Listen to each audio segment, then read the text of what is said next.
Hi, I know a lot of you have been waiting for me to make a video clearing things up, and I'm sorry it took so long.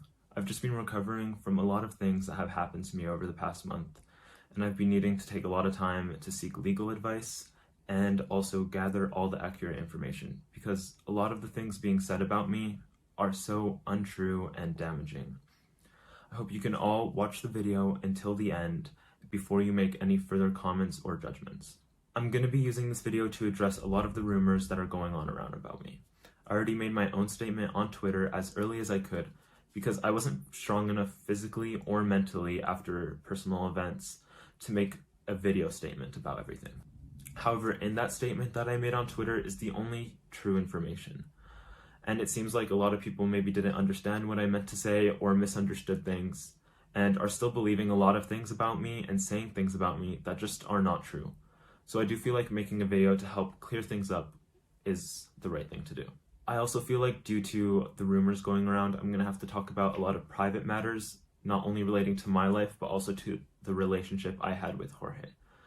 I wish I didn't have to, but I'd honestly rather do it than let false information spread. I want you all to know also that I'm not looking for sympathy. I'm not looking for anything really.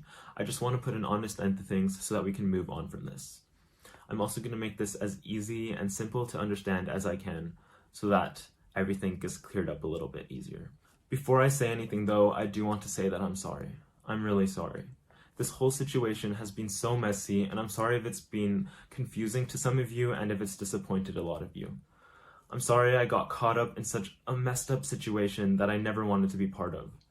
And I hope that with this video, I can build back some of your trust, your friendship, and some of your support. And to everyone who's been waiting for me to get better and believing me and supporting me this whole time, it really means so much to me, so I just wanted to say thank you to all of you. Firstly, in regards to everything on, I want to be very, very clear that the things people are accusing me of and calling me are so untrue. It's so hard to see people say these things about me and call me these words, and it's just damaging because they are untrue. Anyone saying that I admitted to these things is spreading a false narrative because I never did. I do understand though that it is partly my fault because I maybe didn't make my Twitter statement easy to understand, but I promise you, I never admitted to doing those things.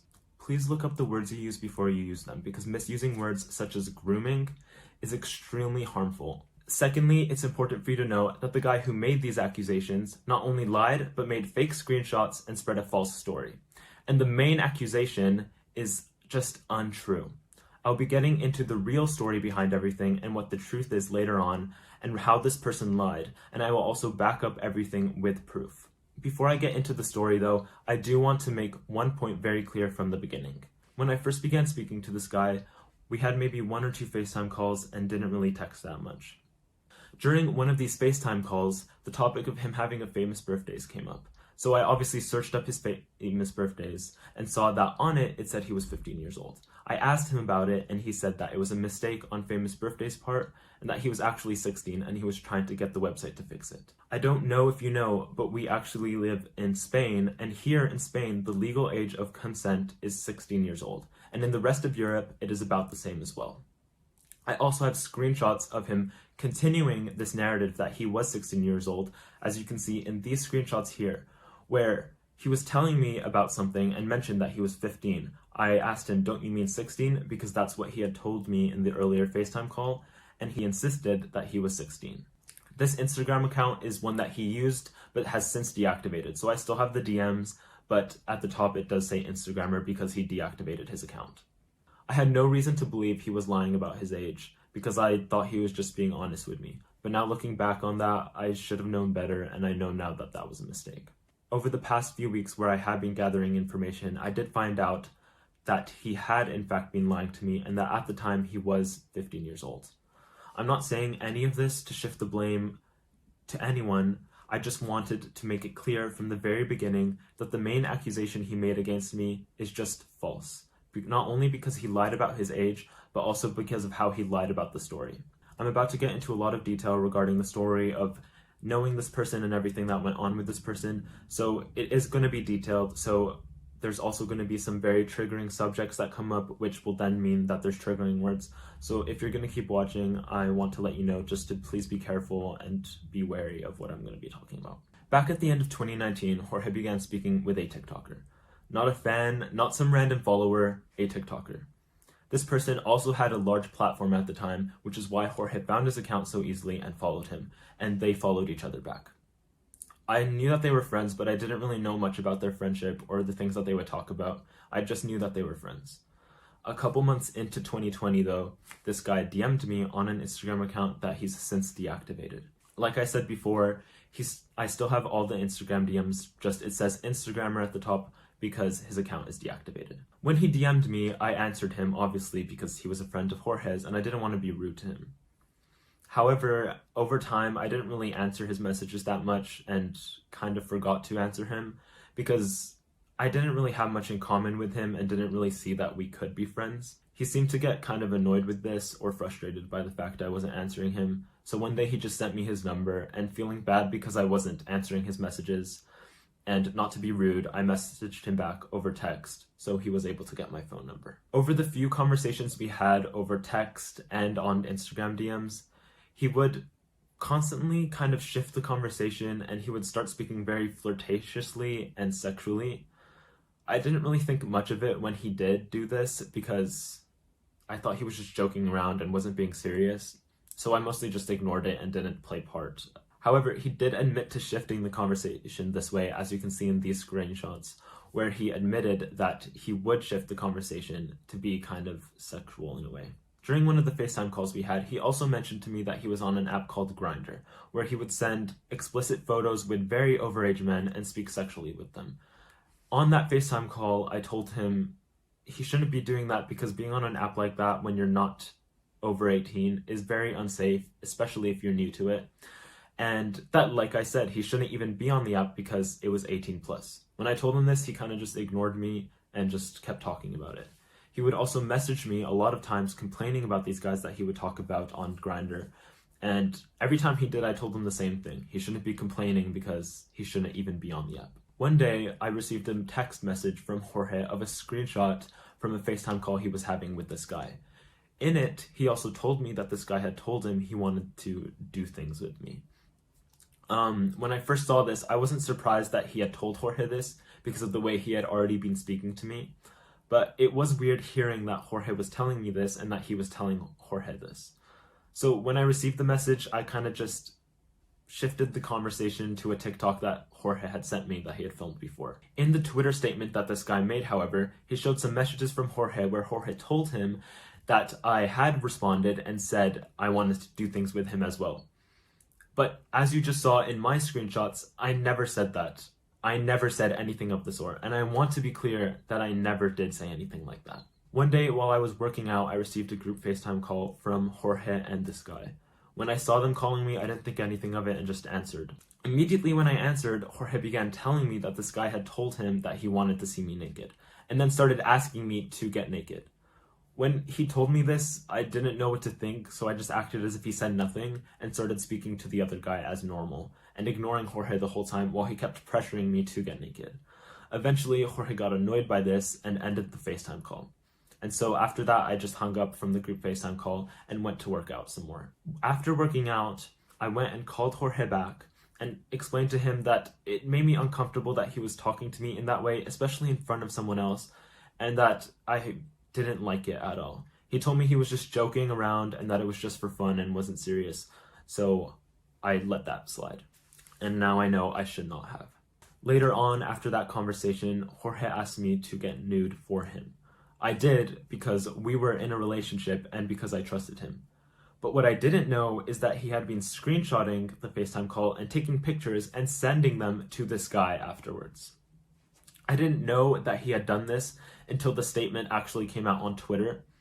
But after reading it, I wasn't surprised at all that he would do something like that because it was normal behavior for him. Well, not normal, it was just something he did constantly, sending nude photos of me without my permission or consent to tons of people in the past, even after I explained to him many times that it made me uncomfortable, especially since they were private photos just for him. I don't know if you remember, but back at the end of January or beginning of February, we unfollowed each other on every social media platform basically, and that's because I had blocked him because I didn't want to speak to him because I found out that he had done this again.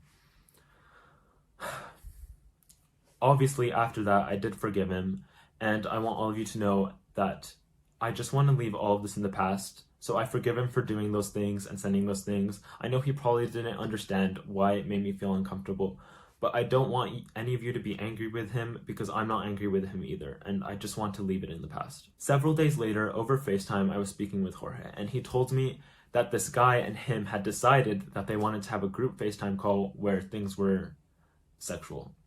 I told him no, that it's not something I wanted to be a part of because I had already been uncomfortable with the previous situation, and he told me that I should just think about it and talk to him later. I also just found these messages between Jorge and me where he showed me a screenshot where he told the guy that I had wanted to do things with him, and I never said those things. And you can see that I'm confused why he said that and why he sent that to him, because I never told him that I wanted to do those things. So later on, I texted him and told him, obviously, it was just weird and I didn't want to be a part of it. You can also see in these messages that we were both referring to him as 16 years old because we were both convinced by him that he was 16 years old, which I again remind you is the legal age of consent in Spain and about the same in the rest of Europe. After this text conversation, I called him because he didn't really seem to be understanding why it was making me uncomfortable, and I explained to him why I wouldn't want to do something like that, and that I didn't want to take part. Immediately after I told him no, he got angry and hung up and started ignoring my text messages. That in general made me extremely anxious because it was common for him in the past when we weren't together physically and only had online forms of communication that if he got angry, he would block me and not talk to me for days. And so obviously I didn't want to live through that again because I didn't want to not be able to speak to him for days. So I called him back and apologized to him and told him I would take part as long as I could speak to the other person first. I thought that although it made me uncomfortable and it just felt wrong to me and made me feel disgusted, I knew it wasn't illegal, or I thought at the time it wasn't illegal because he had told us that he was 16 years old. And I thought that as long as the other person was fine with it, and as long as it made Jorge happy, I would take part. Later on, we got onto a group FaceTime call. And immediately on the FaceTime call, just as the previous one, Jorge began trying to get me to get naked. I ignored him and started speaking normally with the other guy. I then went on pause from the FaceTime call and began texting Jorge, telling him he was making me feel uncomfortable again because obviously I didn't want to take part in this, and that I didn't want the other guy to feel uncomfortable either. He told me that this guy had told him that he wanted to take part and to ask him myself. So I went back onto the FaceTime call and asked him. He told me that yes, it was partly his idea and that he wanted it to happen and that he honestly didn't care.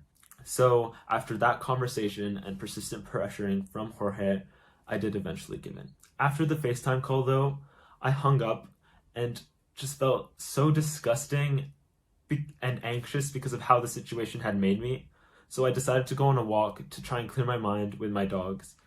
And I called a friend and explained to her everything that was going on and the whole situation at hand and how it made me so anxious just because I didn't want to take part. So after an hour of just walking my dogs and talking to her, she made me feel a little better and reassured me on some things, but I still was just not feeling okay. Later on that night, I received some messages from the guy, which were just extremely inappropriate and unwanted, especially because of how the situation had made me feel. But I get why he thought he could send those messages because of everything that had happened. So I didn't answer him and just let it go. A couple days later, I messaged him on text message saying sorry because I just felt horrible about the situation. And I was going to send a paragraph afterwards. But my message didn't deliver, and he had told me when my messages didn't deliver that I should DM him on Twitter. So I went onto my second Twitter account and DM'd him saying sorry and that I hoped he didn't feel pressured into anything and that I just felt horrible about everything. And I also told him it would probably be best for us to stop speaking since the whole friendship thing with this guy had just gotten so weird and it's not something that I wanted to be part of anymore. He messaged me back and told me that he didn't care, it was fine, that it was something he wanted to take part in and enjoyed, and as you saw in those messages before, that's something he wanted to do again. He also asked me if we could still be friends. So, not to be rude and not to just